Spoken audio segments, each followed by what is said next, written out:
Bonjour tout le monde et bienvenue sur cette nouvelle vidéo. Je vous retrouve aujourd'hui parce qu'il est grand temps de parler de ma pile à lire ultime pour 2024.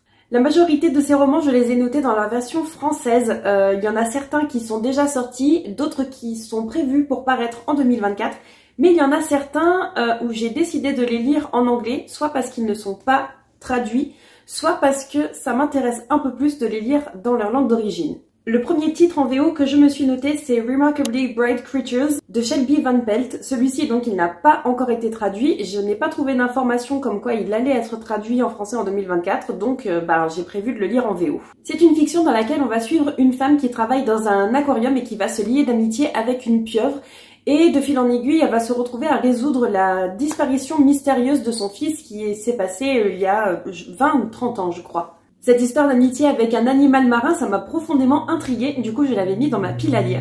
Je me suis aussi noté The Justice of Kings de Richard Swan, celui-ci aussi il n'a pas encore été traduit en français. Et il m'intriguait beaucoup parce que c'est le premier tome d'une duologie ou d'une trilogie, je ne sais plus bien, et il y a eu énormément de retours extrêmement élogieux sur cette série, donc ça m'a donné hyper envie de le lire.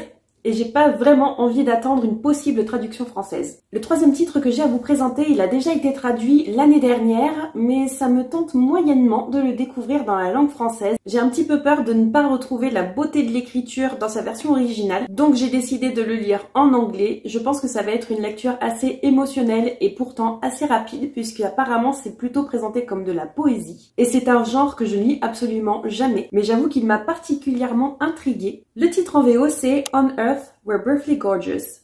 C'est écrit par Ocean Wang et le titre en français c'est Un bref instant de splendeur. Là aussi je n'ai vu que des retours extrêmement positifs sur cette lecture, donc j'ai envie de me lancer, de sortir de ma zone de confort. Et le dernier titre en VO que j'ai à vous présenter, c'est un titre qui n'est pas encore sorti.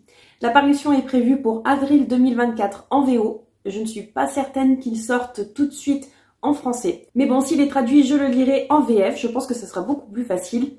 S'il n'est pas traduit en 2024, je pense que je le lirai en anglais parce qu'il me tente particulièrement. D'autant plus que c'est un one-shot et je pense que le niveau d'anglais sera quand même assez accessible pour moi. C'est The Familiar de Leigh Bardugo. Ce sera un titre de fantasy adulte et j'ai vraiment hâte de le découvrir. Et j'avais commencé à lire sa série avec La 9e maison. J'avais bien aimé le tome 1 qui était quand même hyper introductif, mais finalement j'avais beaucoup apprécié. Le tome 2 est toujours dans ma pile à lire. Je pense donc que ce nouveau titre de fantasy adulte devrait me plaire, d'autant plus que de ce que j'ai compris, ça va se passer en Espagne durant la période où les arts étaient vraiment mis en avant. Du coup, ça semble assez prometteur, j'ai vraiment hâte. Les prochains titres sont des livres qui sont déjà parus en français et pour une raison ou pour une autre, je ne les ai pas encore lus. Je sais, c'est inadmissible. Et le premier de la liste, c'est le tome 2 d'Absolu, Les Effacés, de Margot Dessen.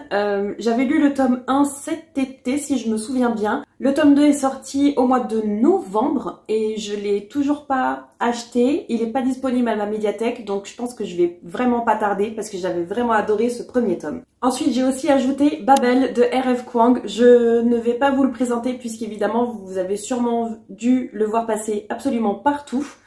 J'ai un don pour m'intéresser aux livres une fois que la hype est passée.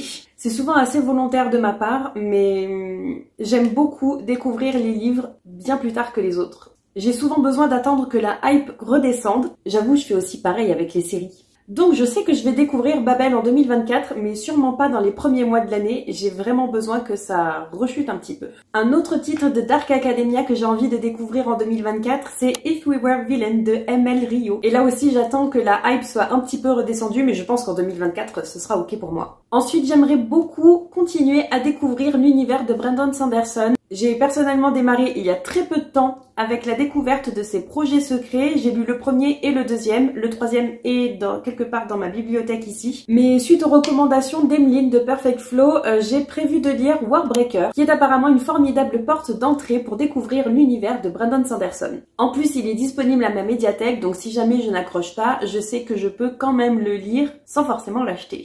Ensuite, dans ma pile à lire ultime de 2024, c'est le seul livre que j'ai en ma possession. Je l'ai acheté le jour de sa sortie, je crois bien. Et j'avais prévu de le lire pour Halloween en 2022. Ça n'a pas été fait. Donc je m'étais dit que c'était pas grave, j'attendrai Halloween 2023 pour le lire. Et je ne l'ai toujours pas fait. J'avoue que je le procrastine un petit peu.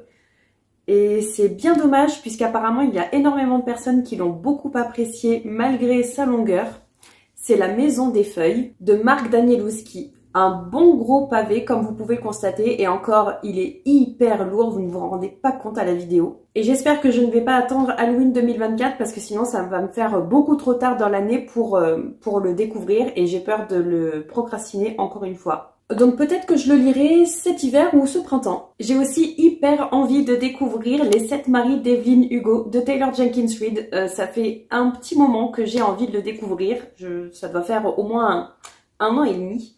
Et puis, j'ai jamais l'occasion de le lire parce qu'il n'est pas disponible à ma médiathèque. J'ai pas forcément envie de l'acheter puisque je sais que... Alors, je sais plus si c'est ma sœur ou si c'est sa meilleure amie qui l'a en anglais et qui me le conseille à chaque fois qu'on parle de livres. Mais j'avoue que j'ai toujours une autre lecture en cours ou une autre lecture que j'ai hyper envie de lire très rapidement et du coup, Evelyn Hugo, elle passe toujours à la trappe. J'avais lu Les Sirènes de Malibu de cette même autrice en janvier de cette année.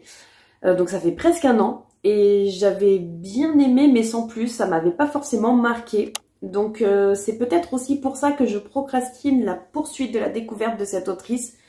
Mais pourtant on m'a dit énormément de bien des 7 maris d'Evelyn Hugo, donc en fait il faut pas que je traîne quoi. Puis j'ai ajouté 2 romans pour le prix d'un, puisque j'ai envie de découvrir une nouvelle autrice, c'est Maggie O'Farrell. Elle écrit des romans historiques en se basant sur des faits réels et sur des personnages célèbres qui ont donc vraiment existé et qui ont marqué l'histoire de leur pays d'une façon ou d'une autre. Le premier c'est Hamnet, puisqu'elle se base sur la vie de Shakespeare. Et le deuxième c'est Le Portrait de mariage, ça se passe pendant la Renaissance italienne et on va suivre Lucrèce de Médicis.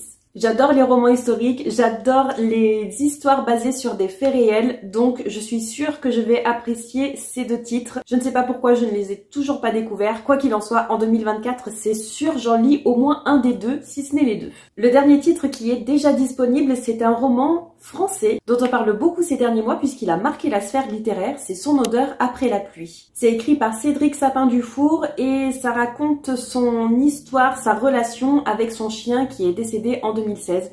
Ça promet d'être une lecture extrêmement émouvante. Je pense que je vais être émotionnellement détruite, mais j'ai quand même très envie de découvrir ce roman dont tout le monde parle. De façon générale, en 2024, j'ai envie de lire plus de non-fiction, plus de témoignages, plus de biographies ou d'autobiographies. D'où le fait que j'ai ajouté Son odeur après la pluie. Et dans les sorties que j'attends en 2024, celui qui est dans ma top list, c'est la traduction de I'm Glad My Mom Died de Janet McCurdy. En français, c'est donc Ma mère est morte, génial. Ça sort aux éditions J.C. Lattès en février 2024. Je pense que là aussi, au niveau émotionnel, ça va être assez compliqué, mais j'ai quand même hyper envie de le lire.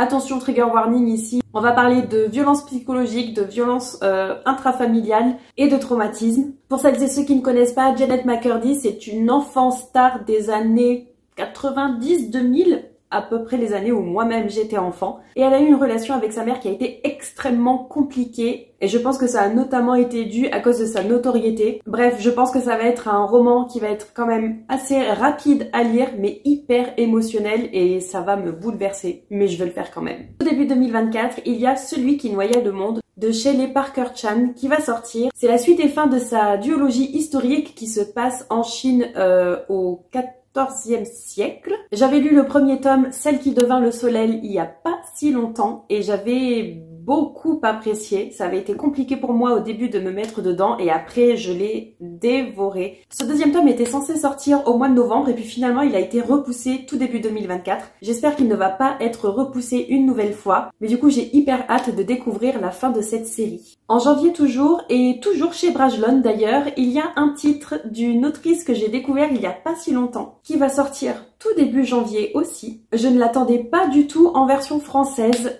j'ai failli l'acheter en anglais, et puis le lendemain de mon non-achat, j'ai découvert que Brajlon le traduisait en français et que le titre allait sortir le 10 janvier. C'est Les dieux de jade et d'ombre de Silvia Moreno Garcia. Silvia Moreno Garcia, je l'ai découvert donc il y a pas longtemps avec Mexican Gothic que j'avais beaucoup aimé. Et dans Les dieux de jade et d'ombre, on va de nouveau être projeté au Mexique, mais cette fois-ci dans les années 20-30, au moment où le jazz était hyper populaire. Et du coup, j'ai hyper hâte de retrouver non seulement la plume de l'autrice, mais surtout cette capacité qu'elle a de mêler l'histoire mexicaine avec ses personnages et d'en faire une ambiance hyper prenante. Un autre titre que j'ai failli m'acheter pour le découvrir en VO et j'ai découvert le lendemain qu'il allait être traduit en français.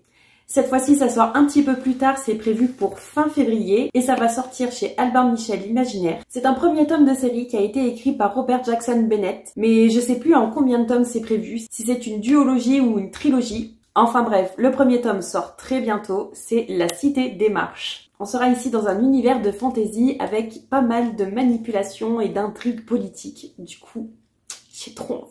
Et enfin, le dernier titre que je me suis noté, c'est un tome 3, donc j'imagine que c'est la fin de la saga.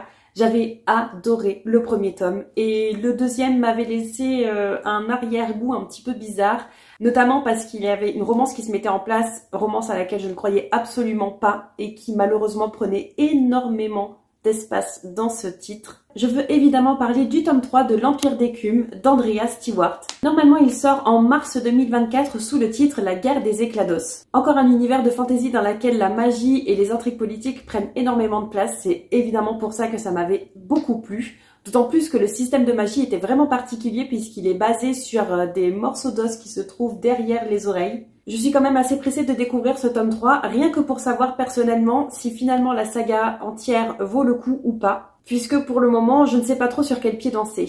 Voilà donc tous les livres que j'ai envie de lire en 2024, vous avez vu, il y en a quand même pas mal. J'aimerais savoir dans les commentaires si vous aussi, vous avez une palle ultime pour l'année prochaine, si vous avez lu certains des livres que je viens de vous présenter, ou si vous aussi, vous les avez ajoutés dans votre pile à lire et que vous êtes hyper pressé de les découvrir. Quant à moi, je vous dis à très bientôt pour une prochaine vidéo. Bye bye!